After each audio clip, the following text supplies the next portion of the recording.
loucos e loucas por futebol!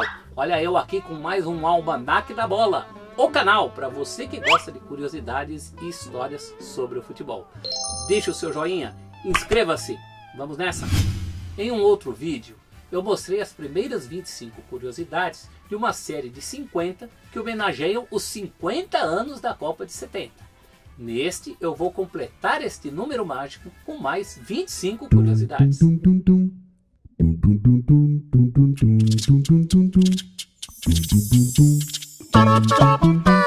O jogo Inglaterra e Romênia estava inicialmente programado para ser transmitido para o Brasil, mas acabou estranhamente substituído na última hora por Peru e Bulgária. Os brasileiros ficaram sem ver dois clássicos históricos da Copa do Mundo. Alemanha 3, Inglaterra 2 pelas quartas de final e Itália 4, Alemanha 3 pela semifinal. É que essas partidas ocorreram nos mesmos dias e horários dos Jogos do Brasil. Segundo o censo de 1970, o Brasil ainda tinha muito mais casas com rádio, cerca de 10 milhões, do que com televisão, cerca de 4 milhões. Isso ajuda a explicar por que o rádio esteve tão presente na transmissão daquela Copa.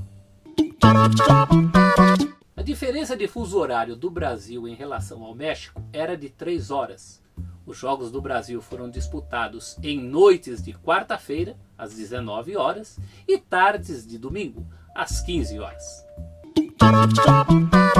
A música Pra Frente Brasil, ou 90 milhões em ação, que acabou se tornando uma espécie de hino daquela Copa, era originalmente um jingle destinado a abrir e fechar as transmissões de TV. Os tais 90 milhões em ação eram na verdade uma estimativa em cima dos 92.237.570 brasileiros, que só seriam contabilizados pelo censo divulgado 3 meses após o final da Copa.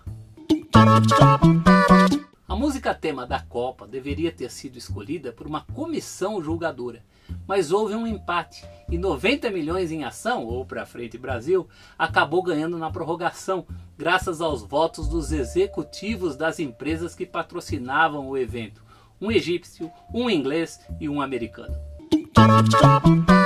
Como inicialmente não havia a intenção de comercialização, as 50 mil cópias em vinil de 90 milhões em ação, ou Pra Frente Brasil, produzidas pela gravadora Copacabana, só chegaram às lojas pouco antes do jogo do Brasil pelas quartas de final contra o Peru. Foi também na Copa de 70 que o regulamento passou a permitir que 5 jogadores se sentassem no banco de reserva. Os brasileiros na estreia contra a Tchecoslováquia, Brasil 4-1, foram o goleiro Ado, que jogava no Corinthians, Marco Antônio, lateral esquerdo do Fluminense, Fontana, zagueiro do Cruzeiro, e 2 jogadores do Botafogo do Rio, Roberto Miranda, centroavante, e Paulo César Lima, que posteriormente passaria a ser conhecido como Paulo César Caju. Ainda na estreia do Brasil, vitória por 4-1 sobre a Tchecoslováquia, Fontana, pela súmula, teria entrado no lugar de Piazza. Só que na prática ele não entrou não. Estava se preparando para isso quando o árbitro uruguaio Ramon Barreto acabou antes com o jogo. Na segunda partida brasileira na Copa, Brasil 1, Inglaterra 0, a famosa defesa do goleiro Gordon Banks na cabeçada de Pelé aos 10 minutos foi a única que ele praticou em todo o primeiro tempo, que aliás acabou com 21 ataques ingleses contra 14 ataques brasileiros. Antes de fazer a jogada genial que resultou no gol de Jairzinho e na vitória do Brasil sobre a Inglaterra por 1-0, Tostão ia ser substituído pelo técnico Zagallo. Roberto Miranda, que ia entrar no lugar dele, já se aquecia fora de campo. Tostão, então, percebendo que ia ser substituído, resolve arriscar um chute que bate no corpo do zagueiro inglês Labone. A bola volta para ele, Tostão, que faz uma jogada mágica. Graças àquela jogada, Tostão ainda ganhou 9 minutinhos em campo.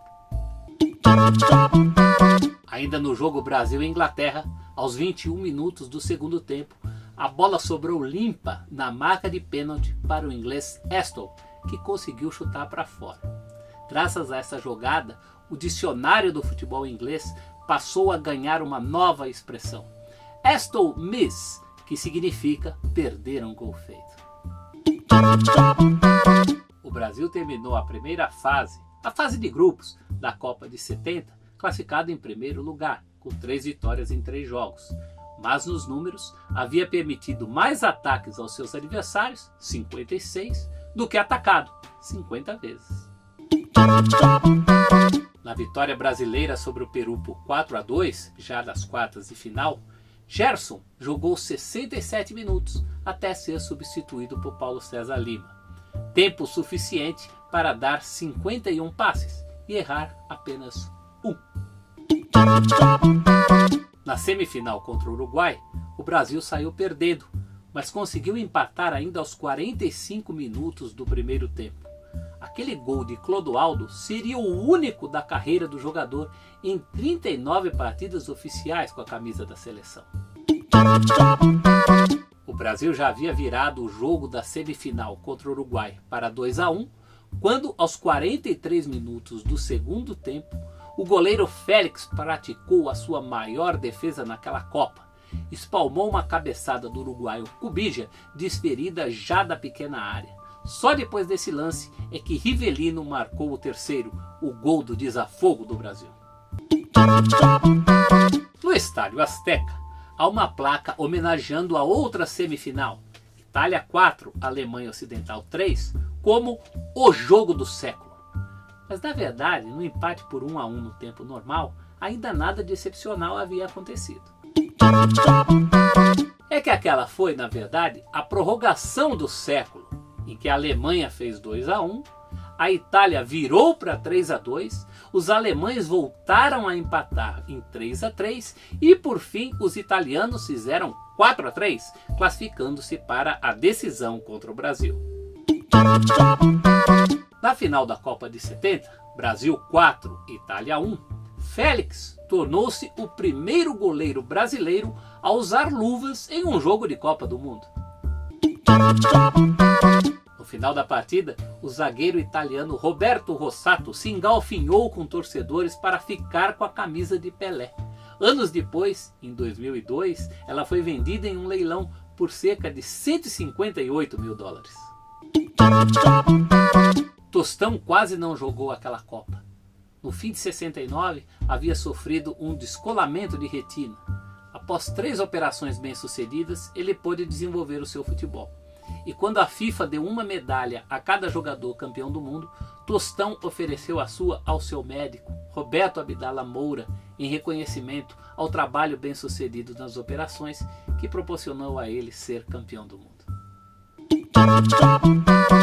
Em 1970, a FIFA ainda não elegia a seleção do campeonato, mas a agência de notícias United Press resolveu ouvir 39 jornalistas. O time ideal foi esse aí, com 5 brasileiros, todos eles escalados do meio campo para frente. A seleção do Tri, Félix, Carlos Alberto, Brito, Piazza e Everaldo, Clodoaldo e Gerson, Jairzinho, Tostão, Pelé e Rivelino, só voltou a jogar junta mais uma única vez, no dia 30 de setembro daquele mesmo ano de 1970. No Maracanã, o Brasil venceu o México por 2-1 no chamado Jogo da Gratidão, em homenagem ao apoio que a torcida mexicana havia dado aos brasileiros durante o Mundial. No México, em 70, o Brasil cumpriu a mais perfeita campanha da história dos mundiais. Foram 12 vitórias em 12 jogos, contando os 6 das eliminatórias e os 6 da Copa do Mundo. Nenhuma outra seleção até hoje conseguiu repetir esse feito. Ufa! Acho que eu consegui. Então em 2070, quando aquela Copa fizer 100 anos, eu volto aqui com mais 100 curiosidades, tá combinado? Valeu para você que curtiu esse vídeo e agora vai se inscrever para receber as notificações dos próximos. Sempre comigo aqui no Almanac da Bola.